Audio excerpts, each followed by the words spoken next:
পরিষ্কারভাবে সংস্কার কমিশনকে বলতে চাই, সমাবেশ শুধু একটা দলের দেখেছেন, সবেমাত্র শুরু হয়েছে। ইসলামী আন্দোলন আজকে করেছে, 19 তারিখ জামাত করবে, তারপরে গণ অধিকার পরিষদ করবে। রাষ্ট্র সংস্কার এবং জন আকাঙ্ক্ষার বাস্তবায়নে সমস্ত রাজনৈতিক দলগুলো জনসমাবেশের মাধ্যমে এই সরকারকে তাদের সমর্থন দেখিয়ে দেবে। তাই আমরা বলতে চাই, কোন দু একটি দলের উপরে ভিত্তি করে দু একটি দলের কথায় সংস্কারের নকশায় পরিবর্তন আনা যাবে না। আমি সংস্কার কমিশনে বলেছিলাম, দেশ স্বাধীনের পরে ডক্টর কামাল হোসেনরা বলেছিল আমাদের নেতা শেখ মুজিব, আমরা তো তাকে দেখে সংবিধান নির্মাণ করেছিলাম, রচনা করেছিলাম তাকে এম্পাওয়ার করার জন্য। আজকে সংস্কার কমিশনকে বারবার আমরা বলতে চাই, দু একটি দলকে প্রাধান্য দিয়ে বেশিরভাগ জনগণের আকাঙ্ক্ষার বিপরীতে গিয়ে কোন সিদ্ধান্ত বাস্তবায়নের দুঃসাহস দেখাবেন না। আনুপাতিক হারে নির্বাচন হলে সমস্যাটা কি? কোনো সমস্যা নাই।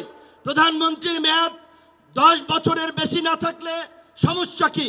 আমরা অত্যন্ত যৌক্তিকভাবে এই কথাগুলো দফায় দফায় আলোচনায় তুলে ধরছি, কিন্তু এটা পরিষ্কার, সংবিধান এই সংস্কার জাতীয় ঐক্যমত্য কমিশন কেন জানি দু একটি দলের প্রতি পক্ষপাতমূলক আচরণ করছে।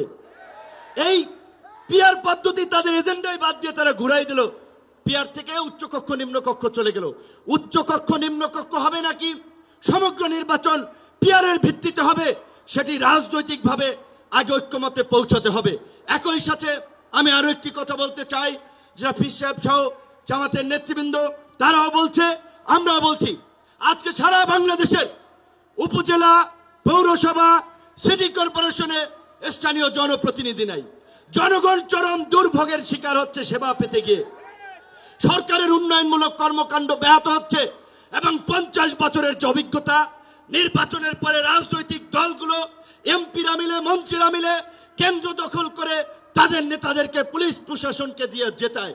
কাজী এই সরকারের আমলে যেমনিভাবে জাতীয় নির্বাচন হবে, একই সাথে অনতি বিলম্বে আমরা স্থানীয় নির্বাচন আয়োজনেরও দাবি জানাচ্ছি।